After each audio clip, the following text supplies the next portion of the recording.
ఒక తండ్రి తన కొడుకుని తీసుకుని వేరే ఊరికి వెళ్లాలనుకుంటాడు. వాళ్ళు బాగా అలసిపోవటం వల్ల దారి మధ్యలో ఒక చెట్టు కింద కూర్చుంటారు. అప్పుడు అబ్బాయి వాళ్ళ నాన్నకి చాలా దాహం వేస్తుంది. అందుకని అతను తన కొడుకుతో కొద్ది దూరంలో ఒక కాలువ ఉంది, అక్కడి నుంచి తాగటానికి కొంచెం నీళ్లు తీసుకురమ్మని చెప్తాడు. వెంటనే ఆ అబ్బాయి నీళ్లు తీసుకురావటానికి వెళ్తాడు. అక్కడ కొంతమంది ఆ కాలువలో బట్టలు ఉతుకుతూ ఉంటారు. మరోవైపు అందులో నుంచి కొన్ని వెహికల్స్ వెళ్తూ ఉంటాయి. దీని వల్ల ఆ నీళ్లు చాలా మురికిగా ఉంటాయి. ఆ మురికి నీళ్లు తన తండ్రికి ఇవ్వటం మంచిది కాదని భావించి ఆ అబ్బాయి ఉట్టి చేతులతో తిరిగి వెళ్తాడు. ఆ తర్వాత ఆ అబ్బాయి వాళ్ళ నాన్నతో, నాన్న ఆ నీళ్లు చాలా మురికిగా ఉన్నాయి, అవి తాగటం మంచిది కాదు అని చెప్తాడు. ఇంకాసేపటికి తన తండ్రి మళ్ళీ వెళ్లి ఆ కాలువలో నీళ్లు తీసుకురమ్మని చెప్తాడు. కానీ ఈసారి ఆ నీళ్లు చాలా క్లీన్ గా ఉంటాయి. ఆ అబ్బాయి చాలా ఆశ్చర్యపోతాడు. వెంటనే ఆ నీళ్లను తీసుకుని తన తండ్రికి ఇస్తాడు. ఆ నీళ్లను చూసి ఆ అబ్బాయి వాళ్ళ నాన్న, నీళ్లను కదిలించకుండా ఉంటే అవి క్లీన్ గా మారాయి, అలానే మన మైండ్ కూడా డిస్టర్బ్ అయినప్పుడు ఏ ఆలోచనలు పెట్టకుండా ఉంటే మనం చాలా ప్రశాంతంగా ఉంటాం, మంచి నిర్ణయాలు తీసుకోగలుగుతామని చెప్పాడు.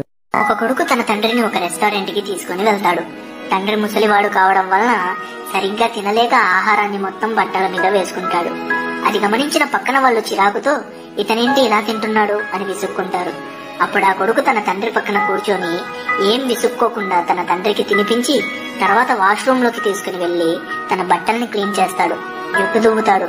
కళ్ళజోడుని సరిచేసి జాగ్రత్తగా బయటకు తీసుకుని వస్తాడు. వాళ్ళు తిన్నదానికి బిల్ కట్టి బయటికి వెళ్తుండగా ఒక ముసలి వ్యక్తి, బాబు నువ్వు ఇక్కడ ఏదో వదిలి వెళ్తున్నట్టుగా ఉన్నావు అని అడుగుతాడు. అప్పుడు ఆ వ్యక్తి, లేదే, ఏం వదిలి వెళ్లడం లేదు అంటాడు. లేదు బాబు, నువ్వు ఇక్కడ ఉండే వారందరి కోసం ఒక పాఠాన్ని వదిలి వెళ్తున్నావు. మనల్ని పెంచి పెద్ద చేసిన వారి పట్ల గౌరవంగా ఎలా ఉండాలో, బలం లేని ముసలి తల్లిదండ్రుల పట్ల ఎలా ప్రవర్తించాలో నేర్పి వెళ్తున్నావు అంటారు. నిజమే కదా, చిన్నప్పటి నుంచి మనల్ని జాగ్రత్తగా పెంచి పెద్ద చేసిన మన తల్లిదండ్రులు వారు పెద్దయ్యాక వాళ్ళని జాగ్రత్తగా చూసుకోవాల్సిన బాధ్యత మనదే కదా.